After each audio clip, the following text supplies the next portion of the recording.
नुकताच काही वेळापूर्वी दिल्लीत निकाल लागलेला आहे, तर यामध्ये भाजपला भरभराटून यश आलेलं आहे। तर यामध्ये काहींच्या प्रतिक्रिया आहेत त्या आपण बघून घेऊयात। तर सर्वात पहिली प्रतिक्रिया आहे संजय राऊत यांची, तर ती म्हणजे ते म्हणतात की दिल्लीतही महाराष्ट्र पॅटर्न लागू करण्यात आला आहे। महाराष्ट्रातील निवडणुकीप्रमाणे दिल्लीतही काम सुरू होते आणि निवडणूक आयोग डोळे बंद करून बसला होता। जर आप आणि काँग्रेस एकत्रितपणे लढले असते तर दिल्लीच्या निकालात पहिल्या एका तासातच भाजपचा पराभव निश्चित झाला असता, असं संजय राऊत यांचं म्हणणं आहे। तर याच्यावरच अण्णा हजारे यांनी प्रतिक्रिया दिली आहे, आपण ती बघूयात।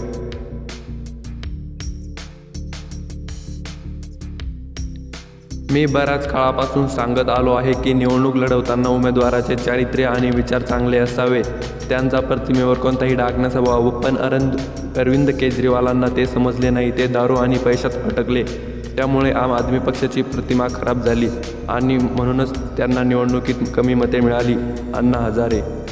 तर मंडळी, यावर तुमचं काय मत आहे आम्हाला कमेंट बॉक्समध्ये अवश्य कळवा आणि नवीन असाल तर आता सबस्क्राईब करून ठेवा, कारण अशा नवीन अपडेट सर्वात आधी आमच्या चॅनलवर मिळत असतात। तर भेटूया पुढच्या व्हिडिओत।